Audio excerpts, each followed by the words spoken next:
안녕하세요. 와운의 박우신 파트너입니다. 자, 제가 앞으로 한 10강에서 12강 정도의 이제 강의를 좀 진행을 할 건데요. 제목은 세력 스토킹이라고 일단 지어봤습니다.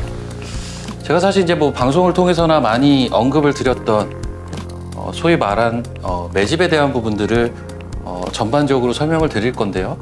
오늘은 그 첫 시간으로 일단 수급에 대한 부분을 먼저 파악을 하고 좀 진행을 해볼까 합니다. 우리가 이제 주식시장에서 거래를 하다 보면 세력이라는 말을 굉장히 많이 쓰게 되죠. 특정 세력, 이 세력은 뭐 개인이 될 수도 있고요. 외국인이 될 수도 있고 기관이 될 수도 있겠죠. 우리가 세력이라고 지칭하는 이 개인이 될 수도 있고 외국인, 기관이 될 수도 있는 이 부분들 자체가 사실은 결국은 수급 논리에 의해서 움직여지는 것들이고요. 이러한 부분들을 단순하게 나오는 수급 가지고도 파악을 할 수가 있고 차트를 가지고도 우리가 짐작을 해볼 수가 있고요. 그리고 이제 뭐 여러 가지 상황들, 여러 가지 이슈들을 가지고도 짐작을 해볼 수가 있는데 그러한 부분들을 앞으로 쭉 이어서 설명을 드리고자 합니다. 자, 우선 수급에 대한 부분들을 먼저 말씀을 좀 드릴게요. 자, 오늘 이 시간 이 강의를 들으시면 적어도 우리가 이제 주식 거래를 하면서 수급에 대해서 추가적으로 공부할 것은 크게 없다라고 보셔도 무방합니다. 그러니까 집중해서 좀 들어주셨으면 좋겠고요. 자, 우선 우리가 흔히 얘기하는 수급은 총 3가지 매매 주체로 인해서 이루어지게 됩니다. 외국인, 기관, 그리고 개인 이 3가지 매매 주체가 주식시장의 수급을 이루게 되는데요. 이 기관 같은 경우는 또 굉장히 여러 세부적으로 나뉘게 되죠. 금융투자가 있고요. 투자신탁, 투신이 있고요. 연기금이 있고 사모펀드, 은행, 보험, 뭐 기타 법인까지 굉장히 다양한 이해관계를 가지고 있는 기관들이 이 기관이라는 하나의 이제 매매 주체 하에 놓여져 있습니다.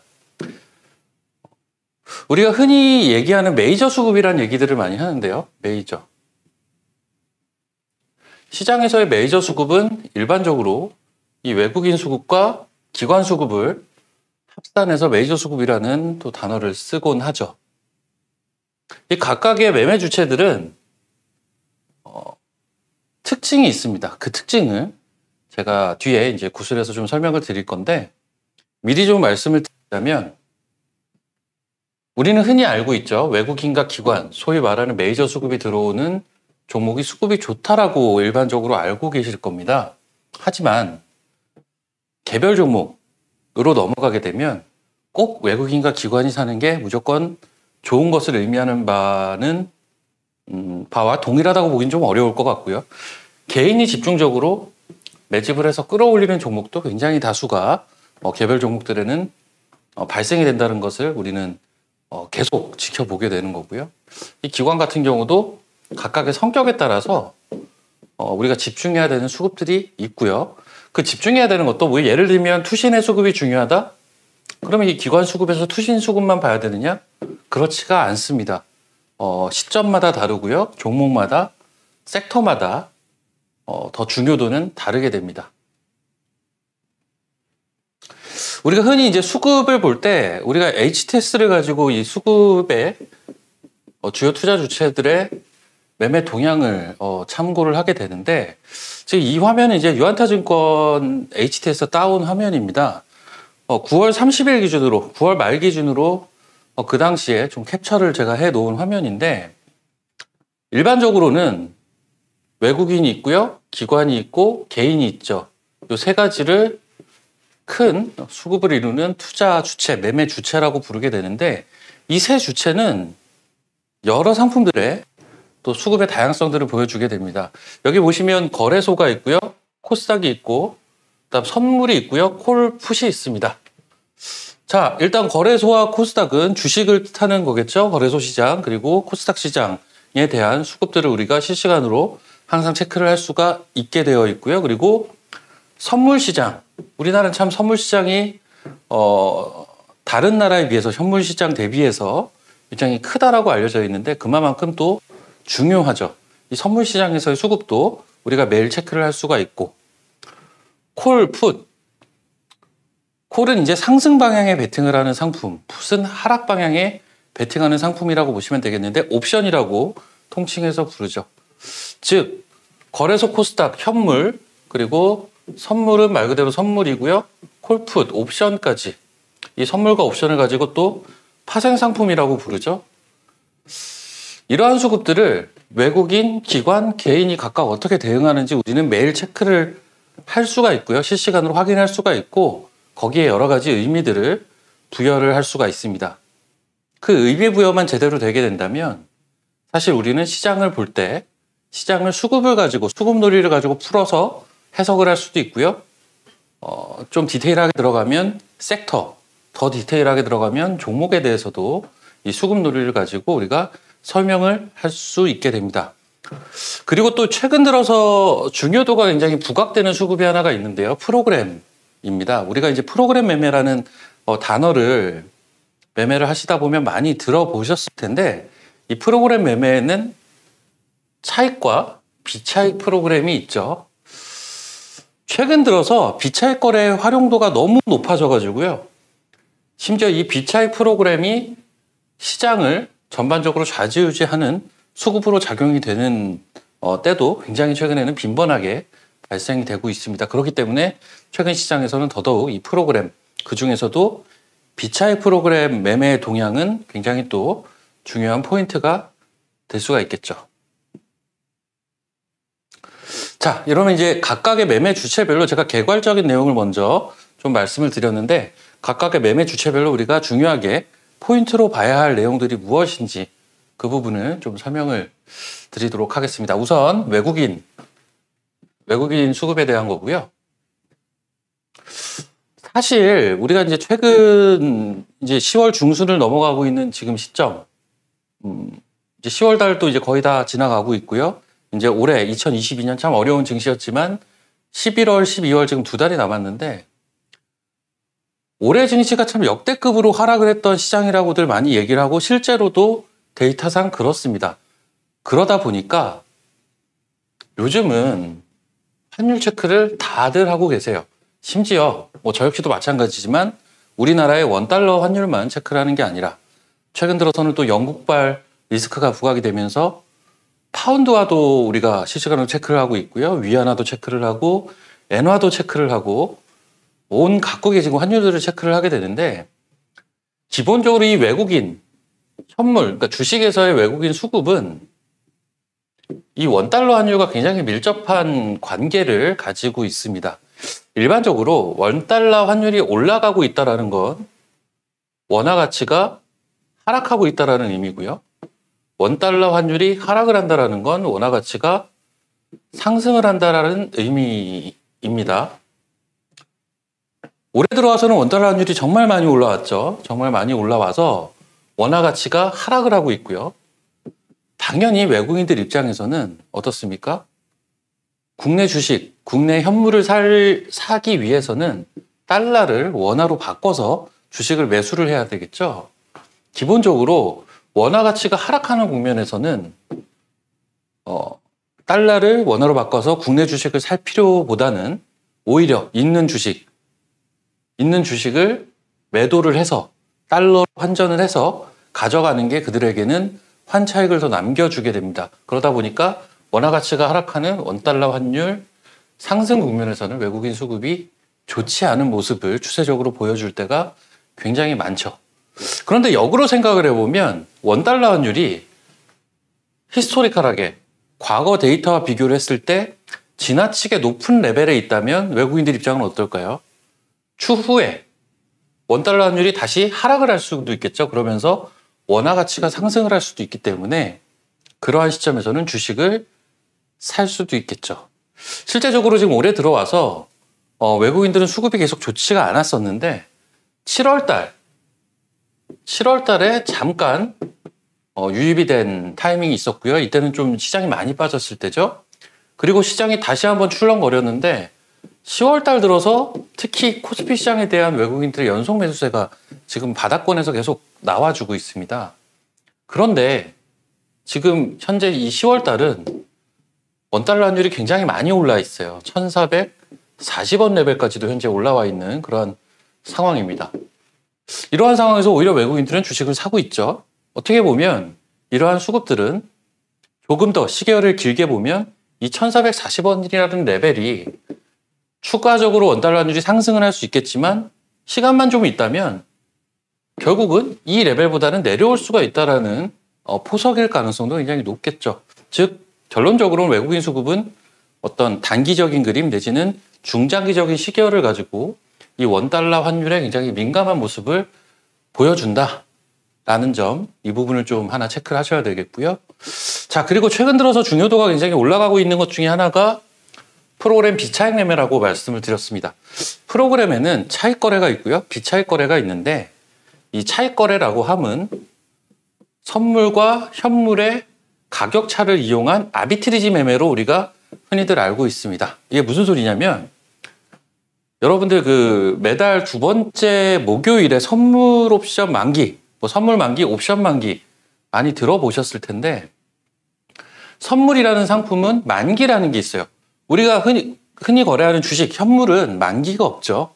현물은 뭐 주구장창 들고 갈 수도 어떻게 보면 있는 거고 오래 들고 가게 되면 배당도 받고 하게 되는 여러 가지 케이스들이 있는데 선물은 만기가 있습니다. 선물은 3달마다 만기가 있고요. 옵션은 매달 만기가 있습니다. 그러다 보니까 만기가 되면 결제를 해야 되는데 결제를 할 때 이 선물이 추종하는 코스피 200 현물을 가지고 결제를 하게 됩니다. 내용이 조금 어려울 수는 있어요. 그러다 보니까 선물과 현물이 평소에는 일정 수준의 가격차를 가지고 움직이게 돼요. 이 가격차를 가지고 우리가 베이시스라는 얘기를 합니다. 이 선물과 현물은 일정 수준의 베이시스를 두고 가격차를 두고 움직이게 되는데 만기가 되면 코스피 200 현물로 결제가 되면서 이 베이시스가 0이 돼버립니다. 그래서 이 가격이 붙어버리게 되죠. 따라서 이 가격차를 가지고 이 시간텀을 이용해서 매매를 하게 되면 무위험 차익 거래, 아비트리지 매매가 완성이 되게 되는데 그럼 이렇게 완전한 매매가 왜 요즘 들어와서 많이 없어졌느냐? 실제적으로 이 매매는 이제 매매에 들어가는 비용이라든지 세금이라든지 이러한 부분들을 감안하게 됐을 때는 실익이 크지가 않습니다. 그러다 보니까 비차익 매매를 많이 활용을 하게 돼요. 비차익 매매는 어떤 장점이 있느냐? 우리가 흔히 얘기하는 바스켓 매매를 뜻하는 건데 이 바스켓 매매는 무엇이냐면요. 뭐 15종목이 됐든 20종목이 됐든 여러 종목을 한꺼번에 사거나 한꺼번에 파는 매매를 뜻합니다. 바구니에 담아서 여러 종목들을 바구니에 담아서 매매를 하는 것과 비슷한 형태를 띠게 되는데 이런 형태로 주문을 넣게 되면 프로그램 비차익 매매로 잡히면서 세금 혜택이 있습니다. 그렇기 때문에 개별적인 매매를 하기보다는 이 프로그램 비차익 매매를 외국인들은 우리나라 시장에서 굉장히 많이 활용을 합니다. 그렇기 때문에 이 프로그램 비차익에 비차익이 매수가 들어오는지 매도가 들어오는지만 파악을 해도 우리는 이 외국인 수급의 전반적인 흐름을 또 가늠을 해볼 수가 있다라는 거고요. 자, 그리고 이제 수급의 연속성. 외국인들이 참 특히나 이 수급의 연속성을 보일 때가 굉장히 많습니다. 무슨 소리냐면 기본적으로 이제 외국인들이라 함은 이제 내국인이 아닌 사람들을 뜻하겠죠. 굉장히 외국인도 다양한 투자 주체들이 있을 거예요. 뭐 영국계 자금도, 유럽계 자금도 있을 수가 있고, 미국계 자금도 있을 수가 있고, 중국 쪽 자금이 있을 수도 있고요. 모두 우리는 통칭해서 외국인이라는 통칭을 하게 되는데, 사실 이렇게 여러 이해관계자들이 외국인이라는 하나의 이름 하에 투자 주체로 우리가 명명하게 된다면 수급의 연속성을 보기가 좀 어렵다라고 생각을 할 수가 있는데 의외로 외국인들은 연속성을 보일 때가 굉장히 많습니다. 한번 매수를 하기 시작을 하면 지속적인 매수 유입이 되고 한번 매도를 하기 시작하면 또 지속적으로 매도를 하게 돼요. 기본적으로 그러한 성질을 보이는 이유는 우리나라 시장에 투자하는 외국인들 같은 경우는 일단 규모가 굉장히 큽니다. 전 세계 글로벌 시장에 이제 투자하는 그림이라고 보시면 돼요.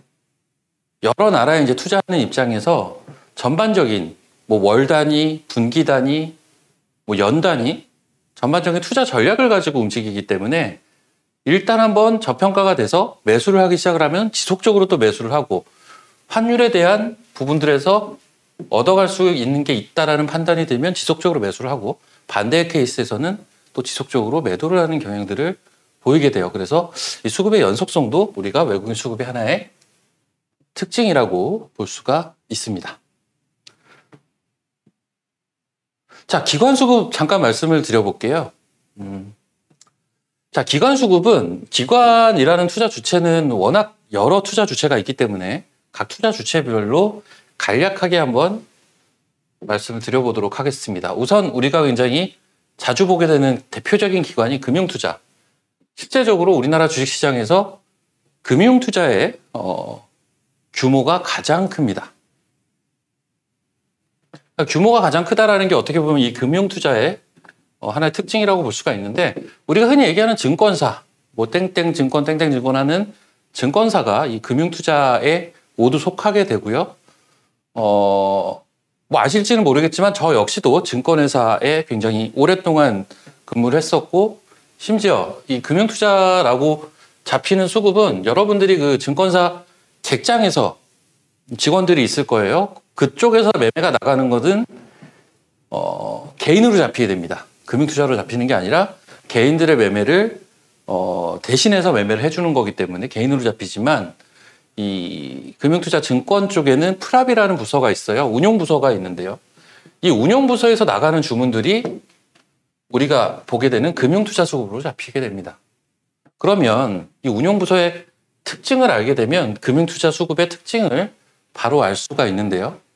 운용부서의 특징은 주식운용부서가 있고 선물옵션이 있고 채권 쪽이 있습니다. 채권은 오늘은 일단 논외로 할게요. 채권 우리가 FRCC라고 하는데, 이 채권운용부서는 이제 그들끼리 또 매매를 하는 그러한 로직들이 있고요. 이 주식과 선물은 최근 들어서는 한 팀으로 운영이 될 때도 굉장히 많고요. 여러분들 뭐 ELW나 뭐 ETF나 이런 파생 펀드, 워런트들 많이 들어보셨을 거예요. 이런 거에 대한 해지 물량도 들어가고, 이 주식운용부서와 선물운용부서 간에 해지도 굉장히 빈번하게 발생을 하게 됩니다. 그리고 이 금융투자 수급의 굉장히 큰 특징 중에 하나가, 주식 쪽에서는 한번 잘 체크를 해보시면 외국인들이 선물을 매수를 하면 금융투자가 주식을 매수합니다.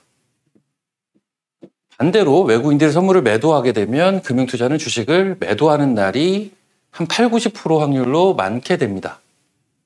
전반적으로 이 금융투자의 수급의 가장 큰 특징이라고 함은 단순하게 그 주식이 올라갈 것 같아서 산다라는 개념보다는 해지성 물량, 그리고 외국인 선물에 따른 추종 매매 성격을 지니고 있는 그러한 물량들, 이러한 물량들이 상당수를 차지하게 됩니다.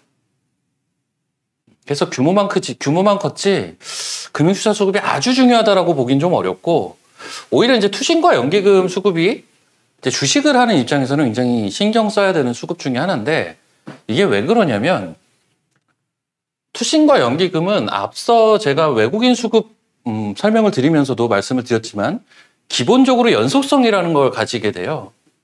한번 매수를 하게 되면 지속적으로 매수라는 성격들이 좀 있죠. 그리고 이 투신과 연기금은 모두 어떻게 보면 절대적인 수익률을 추구하는 성격을 지니고 있습니다.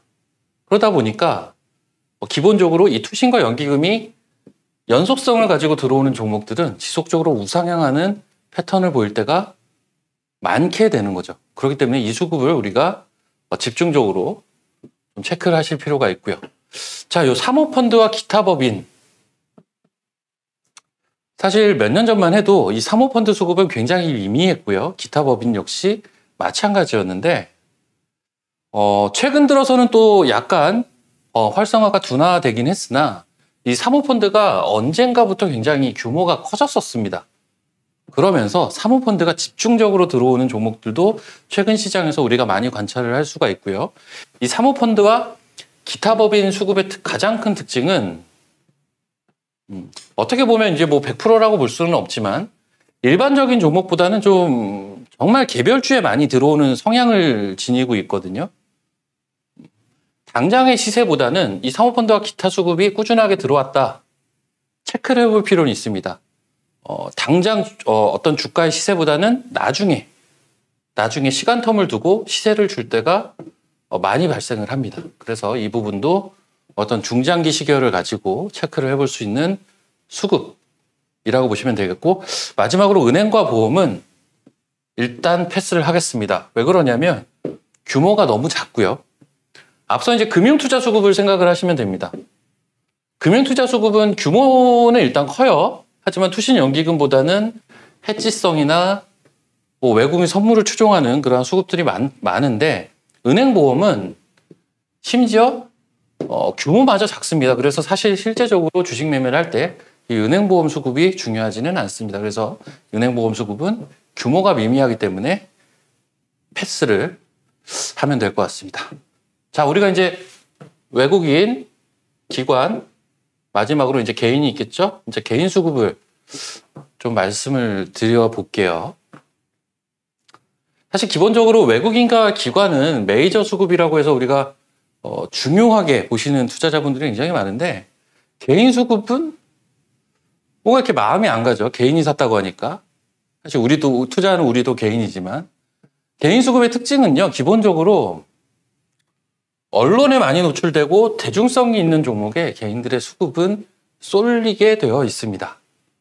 그러다 보니까 사실 개인들이 지속적으로 사는 종목의 전반적인 시세를 보면 나중에는 시세가 굉장히 부진할 때가 많아요. 우리가 이제 주식이라는 게 사실 기본적인 개념은 이렇죠. 많은 사람들이 모를 때, 저평가 받았을 때 주식을 사놓고 주가가 많이 오르면서 언론지상에서 많이 회자가 되고 호재가 나오고 많은 사람들이 거론할 때 팔아야 된다. 이게 사실 주식 투자의 어떻게 보면 가장 기본적인 논리라면, 개인 수급은 언론에 많이 노출이 되고 대중성이 있는 종목에 쏠리다 보니까 고점에서 개인 수급이 집중되는 경향들이 좀 있죠. 그렇기 때문에 외국인 기관의 수급에 비해서 개인이 막 산다. 개인이 이 종목을 막 사. 그럼 우리는 그 종목을 그렇게 좋게만 보기가 좀 어려울 때가 많습니다. 그런데 제가 오늘 말씀을 드리고자 하는 건, 개인이지만 개인이 아닌 수급은 없을까에 대한 질문입니다, 애초에. 오늘은 제가 이제 수급에 대해서 말씀을 드리고 있는데, 앞으로 이 시간에 빌어서 제가 지속적으로 한 2달 정도 진행을 할 것 같아요. 제가 기본적으로 목표하는 것은 개별 종목 중에 나만의 개별 종목을 발굴해서 정말 10배까지는 뭐 아니어도 뭐 2배 이상, 뭐 큰 100% 이상의 수익을 낼 수 있는 종목을 찾는 방법 없을까? 사실 거기에서 저는 이 강의를 출발을 했습니다. 그러다 보니까 개인이지만 개인이 아닌 수급, 이게 굉장히 저는 중요하다라고 생각을 합니다. 개인으로 찍히는 수급은요, 시청하시는 여러분들도 다 개인으로 집계가 돼서 찍히게 되고요. 아까 잠깐 말씀을 드렸는데, 우리가 증권사 객장에 나가서 거기에 있는 직원들이 내는 주문도 대부분 개인 수급으로 잡히게 됩니다. 그리고 실제적으로 우리가 세력이란 단어를 굉장히 많이 쓰는데, 외국인도 하나의 세력일 수가 있고요. 기관도 하나의 세력일 수가 있지만, 어떤 힘 있는 개인의 집단도 하나의 세력일 수가 있습니다. 그들이 소위 말해서 매집이란 걸 해놓고 주가를 중장기적으로 크게 띄우는 이러한 패턴들을 시장이 좋든 나쁘든 우리는 자주 목도하게 되기 때문에, 매크로와 환경과는 별개로 이러한 패턴을 우리가 어느 정도 찾아낼 수 있는 나만의 툴이 좀 있으면, 우리가 주식시장에 있는 한 언제든지 굉장히 큰 가능성을 가지고 매매를 해볼 수가 있다는 거죠. 그래서 이 개인이지만 개인이 아닌 수급이 있고, 이 부분을 어떻게 파악하는지가 어떻게 보면 제가 여러분들께 말씀을 드리고자 하는 핵심일 수가 있고요. 굉장히 개인 수급에선 중요한 포인트다. 이렇게 정리가 될 것 같습니다. 자, 이제 선물 옵션 수급을 간략하게 좀 말씀을 드릴게요. 선물 옵션은 기본적으로 이제 선물 미결제 약정, 옵션 미결제 약정이라는 게 있어요. 이제 주식에서 없는 용어다 보니까 저게 무슨 말인지 헷갈리실 수는 있는데, 말 그대로 결제가 되지 않은 거래를 뜻합니다. 결제가 되지 않은 거래. 선물과 옵션은 만기라는 게 있죠. 만기에는 현물 가격으로 결제가 됩니다. 만기 전에는 기본적으로 진입을 하게 되면 미결제 약정으로 내가 한 거래가 발생이 되게 되는 거죠. 쉽게 얘기하면 돈이 들어온 겁니다. 결제가 되고 나면 사실상 우리가 주식으로 치면 한 번에 매수를 하고 매도를 하고 나간 게 되는 거거든요. 하지만 이 미결제라는 거는 아직 매수만 한 거죠. 주식으로 치면요. 그렇기 때문에 이 미결제 약정을 주도하는 게 누군지가 굉장히 중요하고 미결제 약정의 흐름이 굉장히 중요한데 우리나라는 선물 미결제 약정을 주도하는 투자 주체는 누구냐? 이건 뭐 두말할 것도 없습니다. 정답은 외국인이고요. 우리나라 선물 미결제 약정은 외국인에 의해서 굉장히 크게 좌지우지 됩니다. 그렇기 때문에 외국인의 수급이 굉장히 특히나 파생 시장에서는 중요하고요. 선물 수급을 주도하는 투자 주체도 외국인입니다. 근데 여기서 하나 번외로 알아가셔야 될 게 하루만 놓고 보면 개인도 중요합니다. 하루만 놓고 봤을 때. 이게 무슨 소리냐면 개인들은 데이 트레이딩을 굉장히 많이 합니다. 이 선물 시장에서. 그러다 보니까 이 개인들이 그날 하루만 놓고 봤을 때는 이 시장의 수급에서 굉장히 큰 부분을 차지할 때가 많아요. 그렇기 때문에 실제적으로 선물은 특이하게도 외국인과 개인이 같이 사는 날은 그날은 웬만해서는 장이 안 빠지고요. 반대로 외국인과 개인이 같이 파는 날은 웬만해선 장이 반등을 하지 못합니다. 그렇기 때문에 하루만 놓고 봤을 땐 개인의 수급도 굉장히 중요하다. 전반적으로는 주도하는 투자 주체와 미결제 약정을 만들어가는 투자 주체는 모두 외국인이다. 이렇게 아시면 되겠고요. 자, 옵션 미결제 약정의 의미. 이게 무슨 소리냐면요. 옵션에서 결제가 되지 않은 약정이 발생을 한다. 옵션은 쉽게 얘기하면 매도 게임입니다. 옵션은 매도자가 주도하는 게임이에요. 옵션 미결제 약정이 늘었다라는 건 그 해당 행사가의 옵션에 대해서 매도자가 늘었다라고 보시면 됩니다. 그러면 그 옵션은 미결제 약정이 늘어난 행사가의 옵션은 만기일날 결제가 될 확률이 떨어지게 됩니다. 왜? 매도가 크게 개입이 된 것이니까요. 이 부분을 가지고 우리가 매크로 환경을 또 파악을 할 때 참고를 할 수가 있고요. 옵션 수급을 주도하는 투자 주체는 역시 외국인인데 여기서는 이제 금융투자가 또 특이한 매매를 하게 됩니다. 우리가 흔히 얘기하는 양매도라는 매매 방식을 이 금융투자가 쓰게 됩니다. 그리고 외국인은 방향성을 어느 정도 보여주고요. 개인은 안타깝게도 외국인과 반대의 방향성을 지니면서 개인과는 반대로 움직이는 경향을 80에서 90% 확률로 보여주게 됩니다. 자, 이러한 부분들을 기본적으로 여러분들이 이 선물 시장을 볼 때 파악을 하고 계시면 주식 시장을 볼 때 매크로 환경을 볼 때 조금 더 유리한 위치를 선점을 하실 수가 있다라는 거고요. 자, 이 화면은 여러분들도 다 찾아보실 수가 있어요. 금융투자협회에 들어가 보시면 이 화면을 받아보실 수가 있는데요. 이 금융투자협회에서 나오는 신용화면입니다. 자, 요게 이제 9월 29일, 9월 말일 기준이기 때문에 이게 17조 4천억이에요. 참고로 지금 10월 중순 넘어가면서 16조까지 현재 내려와 있습니다.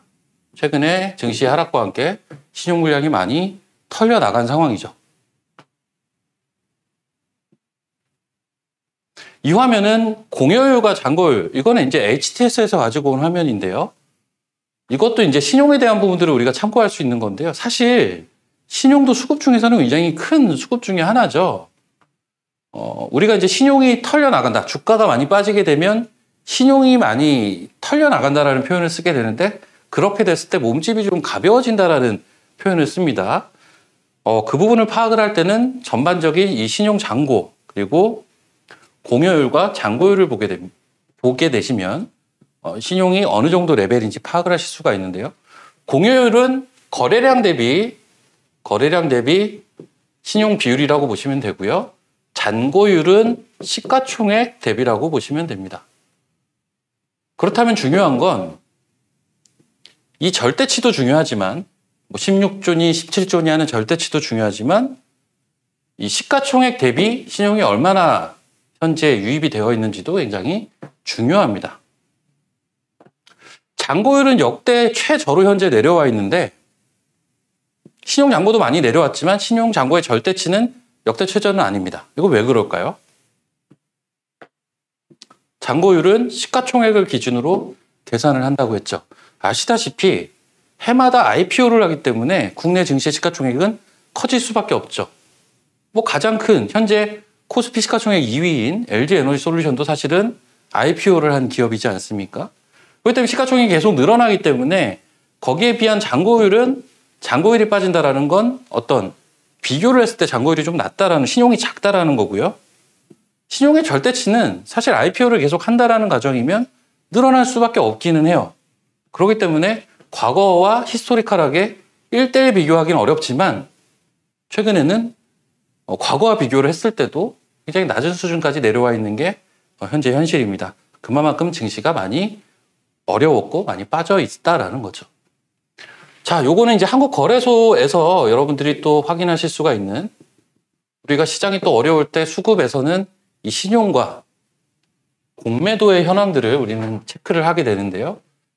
자, 요 화면은 한국거래소에서 누구나 받아보실 수가 있어요. 그래서 현재 기관과 개인과 외국인이 어느 정도의 공매도를 매일매일 발생을 시키고 있는지 확인하실 수가 있습니다. 최근 들어서는 대략 5천억 이상의 공매도가 매일 나오고 있어요. 그래서 이 공매도가 제도적으로 어떻게 일시 금지가 되든가 어떤 방법이 나왔으면 좋겠는데, 어찌됐든 시장이 힘들다 보니까 이러한 부분도 수급에서는 굉장히 큰 애로사항으로 작용이 되고 있다는 겁니다.